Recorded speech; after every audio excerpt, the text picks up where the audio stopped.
Welcome to Pocono Mountains podcast, Flashback to part of the Poconos past. Thanks for listening. I'm Jim Hamill.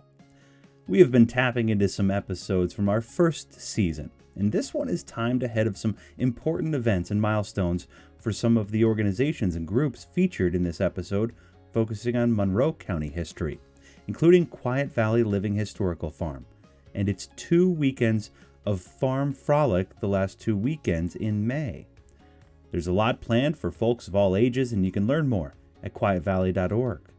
Meanwhile, the Monroe County Historical Association celebrated its 100th year in 2021, and it has lots planned this year as well.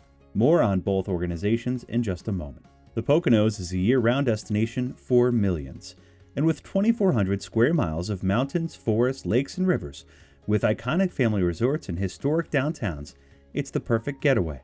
You can always find out more on PoconoMountains.com or watch PTN, the Pocono Television Network, streaming live 24/7. That's at PoconoTelevision.com. Thanks for listening to Pocono Mountains podcast. We'll have a new episode each week highlighting lots of the fun things you can experience while you're visiting the Poconos. Subscribe and leave a review and/or comment on whatever platform you listen. Now back to the episode and Chris Barrett at the Stroud Mansion in downtown Stroudsburg, visiting with Amy Lizer, who oversees the Monroe County Historical Association. Then Chris listens to some native music from the Cheyenne River Sioux tribe at the Pocono Indian Museum. And lastly, Ashley time travels to the Quiet Valley Living Historical Farm, all places where Monroe County's history lives today.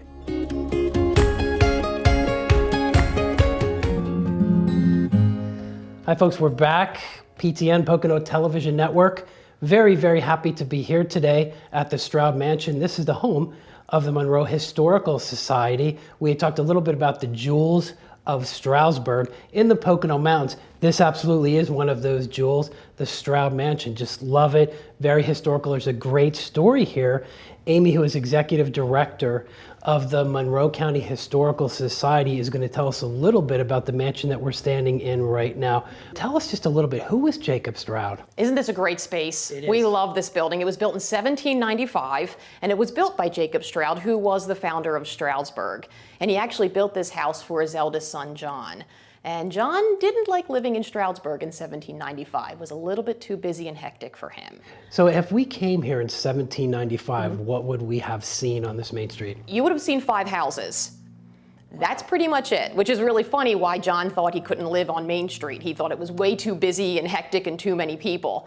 So Jacob Stroud actually built another house for his son, and Jacob's next eldest son, Daniel, moved into this house. And that's who we focus on here at the Stroud Mansion, because Daniel was able to live in downtown Stroudsburg with all of its 5 houses. So one of the things that I remember when we had talked previously, which fascinated me, is how this house was built to observe something. Can you tell us that story? Yes, that's neat. That's a great story. When the Strouds were setting up the town of Stroudsburg, they said that all buildings, churches, houses, whatever on Main Street have to be set back 30 feet from the road, whereas the Stroud mansions can be right up against the road. So with this window right here, and it looks all the way down Main Street. So son Daniel lived in the Stroud mansion, and father Jacob lived on the 500 block of Main Street. So father could look uptown, and son could look downtown and make sure things were running smoothly in their well-planned community. Wow, and tell us a little bit about, wasn't one of the Strouds involved in the Revolutionary War, is that correct? Yes, that was Jacob Stroud. He actually was born in New Jersey, and he was in the French and Indian War and in the American Revolution. And while he was in the American Revolution, he rose to the rank of colonel. And interestingly about him, when he came to Monroe County, as a young boy, he worked very, very hard, and he started off with only 300 acres as a young man. When he died, he owned 4,000 acres. So he was a very hard-working guy. Wow, and he would have known, would his contemporaries at that time would have been some of the founding fathers? Absolutely, absolutely. We know he was very involved with setting up the legislation for Pennsylvania and actually helped write the Constitution. So, and he knew George Washington. Well, how do we know that he did know George Washington? Well, we are very lucky. One of our prize artifacts that we have here at the museum is an invitation from George Washington inviting Mr. Stroud to come to his house for dinner. And it must have been during the first year of George Washington's presidency, using other invitations, and they were able to be dated. So when you see the invitation, you'll see it's very, very interesting. Very simple, very, very simple. Wow, that's amazing. So at that dinner party, I guess, and that would have been when the presidential mansion was in Philadelphia. Correct. So Hamilton could have been there. Jefferson could have, any of them, correct? Absolutely. Absolutely. So that's a great story. Tell us a little bit about how the mansion itself was built here in the mansion we're in right now. It's something about the room we're in. Right. This is the Stroud room. This is the first room that people come in when they take a tour. But there are 4 floors of exhibit space open, and that does include the original colonial kitchen, which is one of my favorite spaces. I think nowadays when you have a party, everybody kind of gathers around the kitchen. That's the place to be. So I can't imagine what it was like in 1795. That's where the real history was being made and all the town gossip was being had. That's a must see when you come here. But to I would love to stay back in the 17 and 1800s, but to come into where we are at today. When a guest comes here to the mansion, what specifically do they see on all the floors? We have a whole variety of topics for people, and we really want to cater to everybody's interest. We have a toy room that features an old dollhouse from the early 1900s, as well as a Lego display for some of our younger guests, because Legos are pretty hot right now. We have a medical and medicine room. I said the colonial kitchen. We have a textile exhibit, an early bedroom, which is a lot of fun. It's up on the 3rd floor. So people really kind of get a feel of what life was like in Stroudsburg, and really all of Monroe County. So if somebody wants to visit the mansion right now and the museum, or you have a website, of course? We do. Okay. MonroeHistorical.org. Okay, and they can become a member. Absolutely. We love members. That's how we got a lot of our support from. We have a lot of fundraisers, of course, throughout the year, but our members are really the ones that really help drive us and direct us as to what we want to do, how we can better our organization, more exciting events and exhibits. And the other part of this organization is the library, the genealogy library. So we have a lot of people that join that are tracing their family roots, and that's always fun to help them do that too. So it's their personal connection to Monroe County history, which I think is very important. So that was the fascinating piece for me, that there's so much genealogy record here just from Monroe County, correct? Correct, yep. So if somebody wants to do get involved in their genealogy, if they originated here or maybe even not, they could find a lot of those records. They could, absolutely. I mean, census records, things like that you can find online, but we have a lot of original documents that are not accessible on the internet. So I always find it too interesting that people do a lot of research on ancestry, and that's wonderful, but then they take that information and want to verify it. So they come to us for the original church documents, things like that, baptisms and records like that. So that's really interesting. So in the minute or two that we have left, what would you want our folks watching to know about the mansion itself or the Monroe County Historical Society? Well, we have been around for almost 100 years. We're going to be coming up on our century of collecting, and I would love everyone to come and just see the mansion, see how beautiful this house is, and really make a connection with some of the artifacts that we have. There might be some artifacts that you recognize from your own childhood that are on display.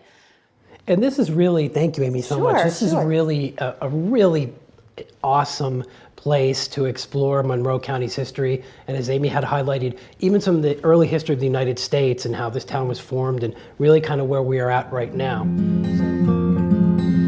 Hi, everybody, back again on the Pocono Television Network. Really, really honored to have with us Delwyn Fiddler. And Delwyn and I met a little while back. He's just an amazing resource for the Native American history within the Pocono Mountains. And actually the word Pocono derives from a Native American word, which is river between 2 large mountains. Now we have a lot of mountains within the Pocono Mountains, but I'm gonna let Delwyn just tell us a little bit about his heritage and his ties to the Pocono Mountains. Delwyn, it's so nice to have you here. Oh, it's awesome to be here. It's an honor to bring forth the stories of our ancestors. I'm Lakota from South Dakota. But currently the ties into we follow the buffalo, and all the relatives came from it. We begin in time of the early days into now. And I was going to make that connection with everybody to education, but also bring the past together to modern day understanding for the people, to have that bridge to come together. And you and I talked, I remember when you had talked about the Poconos having some type of energy, and I wanted you to kind of talk to us a little bit about that too, the mountains themselves. Oh yes, coming here is like a home. I feel really positive here, but also a lot of things that history had taken place here. Through the trails coming through north and south, west and east, from the sea to land, and then all the history that took place here, the Indian, French, and wars, the gatherings that took place of the beginnings of what we call United States. Declaration of Independence, and then all of the nations, what we call kind of the trails that kind of return, what we call Trail of Tears. That went south, that would happen in the south, but also happened up north as well to push back the natives that were here at one time as well. So there's like more than just one nation here that kind of go into the north with this area of the Iroquois, you know. But that nation also has a prominence in this area, but also other nations like myself also still have that finding back to our ancestral lands, but also healing for different places, different times of the year. And your heritage really relates to medicine, correct? Is that right? And can you tell us about that? That's fascinating. Yes, I have a long line of ancestral from chiefs and also medicine men of my nation, of the Good Nation, of the White Buffalo Calf Pipe family, and also the medicines that shown from father to son, but also the oral tradition. So today I'm still continuing that with all people, making that bridge with everybody, but also understanding how we're connected to each other, but also the world and the stars above, and how we being an advocate to how to take care of each other, but also Mother Earth. And then having that medicine with physically, emotionally, spiritually, having that medicine, and then having like a medicine pouch here. These different stones represent you, but also the 7 chakras, but also there's a different note that we all have. So these medicines will come with what we call the medicine wheel. Now you sell these different places like the Ring of Rocks here that you have just nearby, different places throughout Philadelphia, but also Pennsylvania, and also throughout the United States. There's just different areas they call the mounds, and the mounds are also a place that will guide you to different locations to plant corn, to understand those different things at that time to now, but also renew yourself on how to carry on for the future generations. Now you yourself have been all over the world to talk about your heritage and to educate peoples about your heritage. And you had always said to me about music and how you've used music to do that and how it is part of your heritage.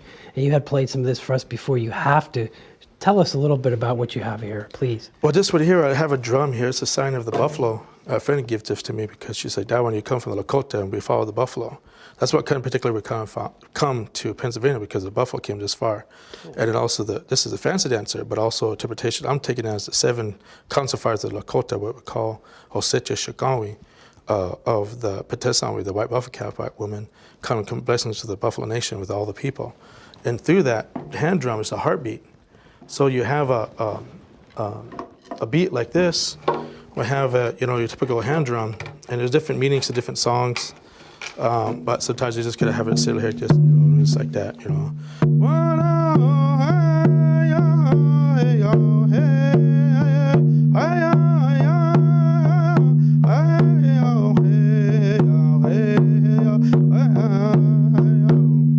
Wow. So what does that mean? It's a straight song it's a heartbeat, and at different times, like when people have like a new baby or whatever is happening within the people's lives, and call upon for weddings, different gatherings such, to new beginnings and springtime, different weather to accommodate with the heartbeat. This represents the heartbeat of the world, but also, for yourself, the heartbeat of Mother. Mother Earth is heartbeat, so that kind of singing thing. So you bring that energy with you, how you created that. And then this here, a good friend of mine traveled with me throughout the world, we call the loon flute. But he gifted this to me, and I share this is like more like a Copperpilly from Southwest nations. But they sing such song for sweetheart, for recording, but also it's also education to share that knowledge. And I think that's the best way to educate people is through education, but also music and dance.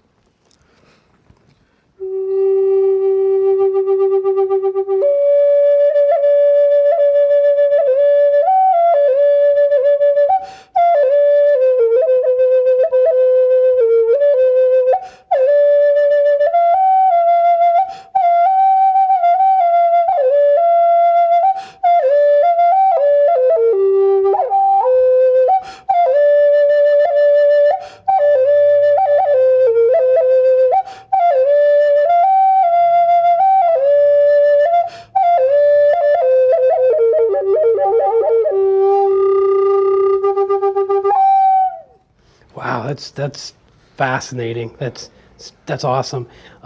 We have about a minute left. I wish we could go on all day, but we're going to see more of Delwyn in the future. We really are. But talk to me a little bit just about some of the other two. This is a double flute here. There's a kind of sounds on here. This also I do for like weddings or special things on this file, but it's like a G flute. So different sounds like this.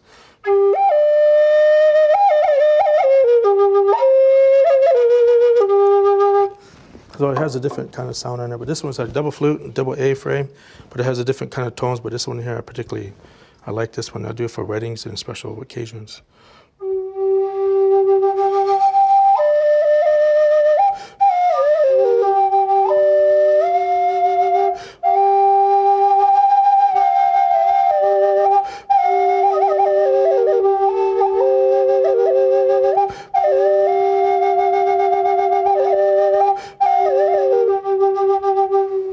So this is all part of the courtship, but also friendship, and trying to share that, extend it out to all the people of the world, to engage in a song and dance, that we're one, one big happy family, Well, I think we can all take a lot of lessons from that. Delwyn, I want to thank you so much for being here. This has been an honor for me, an honor for all of us, I think, watching here, the PTN Network.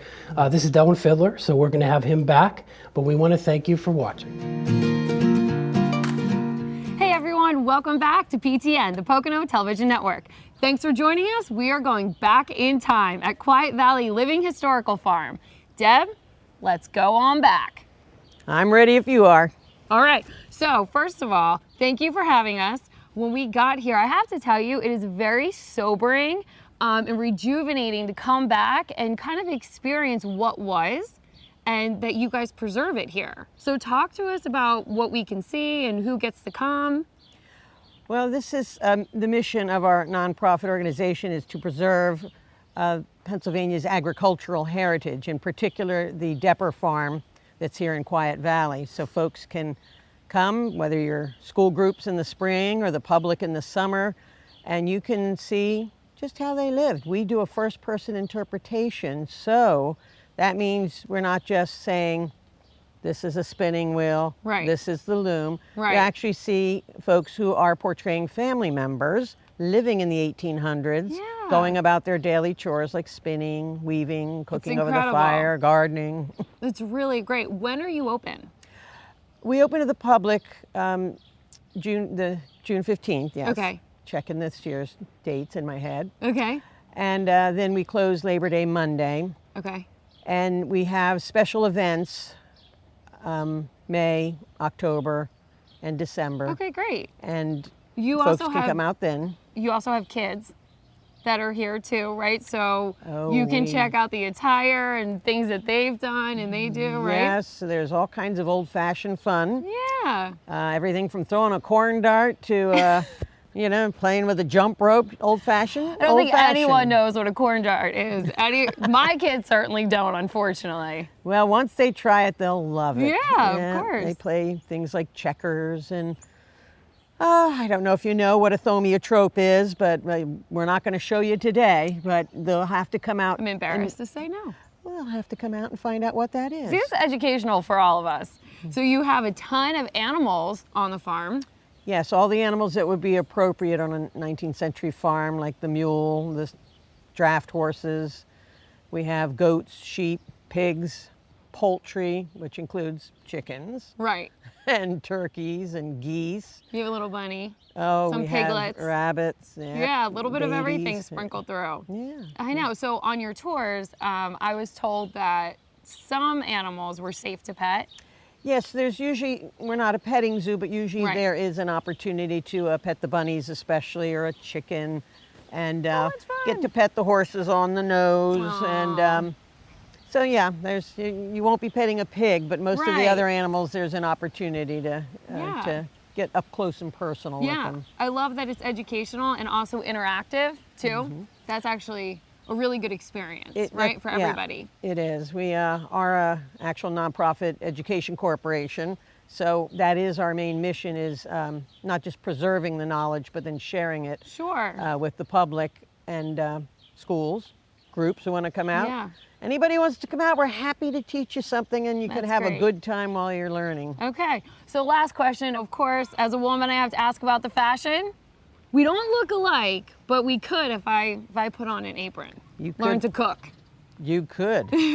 You could wear an outfit just like mine, an 1820s outfit, the oldest outfit that is seen on the farm. And it would be you'd have to have the fichu, the apron, the short gown, and the petticoat. And that would mostly complete your ensemble. This is the kind of thing that, folks would have worn, right? and so we wear it. Very cool. Deb, thank you so much for bringing us back in time. I'm ready to get educated. Maybe pet a little horse or a goat. Who knows? Oh, thank you that would so be much, great. Deb. Thanks for joining, coming. guys. You're watching PTN, the Pocono Television Network. Monroe County is chock full of history within its borders, from farming to native peoples and to the founders of the communities within the Poconos. Want to learn more? Head to PoconoMountains.com. Thanks again for listening to Pocono Mountains Podcast. You can subscribe to us anywhere podcasts are available and leave a review and or comment.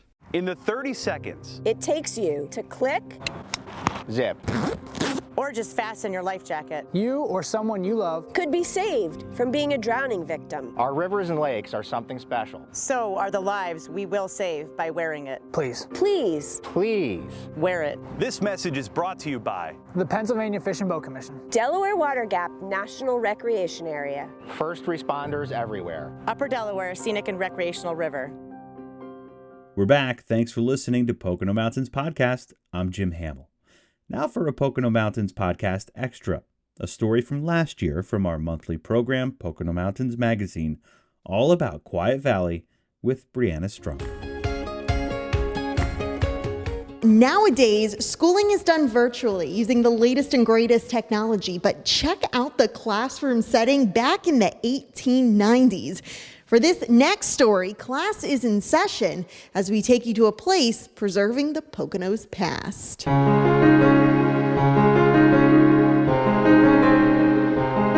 And here we have some utensils, scoops and spoons and forks. Rachel Kresge lives in the 1800s and shows us how cooking is done on her family's farm. Here we have a couple of kitchen instruments from things that could be found on the farm. Although her performance is quite convincing, Rachel is actually a tour guide at Quiet Valley Living Historical Farm near Stroudsburg. We have family members who are pretending they're living in the 1800s, going about their daily chores and tasks, and they'll ask you to pretend that you are also in the 1800s and learn from them what happens on a typical family farm.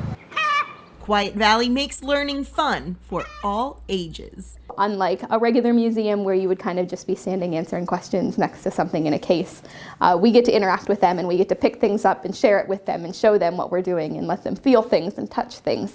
And I think it's the best way to learn history. Quiet Valley offers tours and events, like crafting and gardening classes. Part of our mission is to try to keep these old skills alive and still in use. In its heyday, this was a viable farm with more than 100 apple trees, dozens of sheep used for wool, and fields of grain crop. The two major industries in Monroe County were the farms and the resorts. In the late 1950s, new owners bought the farm with plans to build a housing development. But after inheriting the old buildings and farm equipment, they formulated a new plan. By 1963, the farm then opened for the first time to the public, interpreting 19th century farming, using in many cases the artifacts that were left behind. And the interactive farm museum has operated ever since.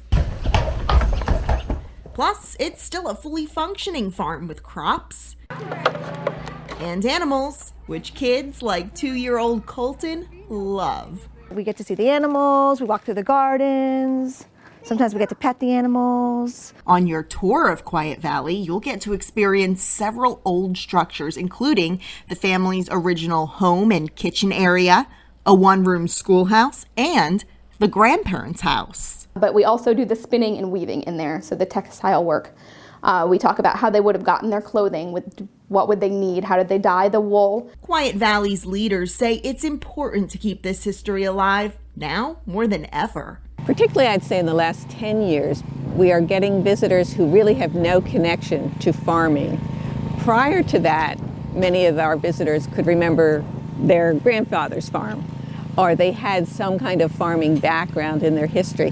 Today, much of that is lost. But being rediscovered. One of our goals is to make the connection from the past to the present and what it could mean for your future, too. If you'd like to visit Quiet Valley for a workshop or a tour, of course, the schoolhouse would be part of that. You can find more information on quietvalley.org. The Stroud Mansion, part of the Monroe County Historical Association, Pocono Indian Museum, and Quiet Valley Living Historical Farm, all perfect stops during a visit to the Poconos to get a history lesson and to appreciate the lasting legacies left for everyone. We hope you enjoyed Pocono Mountains Podcast. Please remember to subscribe anywhere podcasts are available. Come visit us in the Poconos. Book your trip today.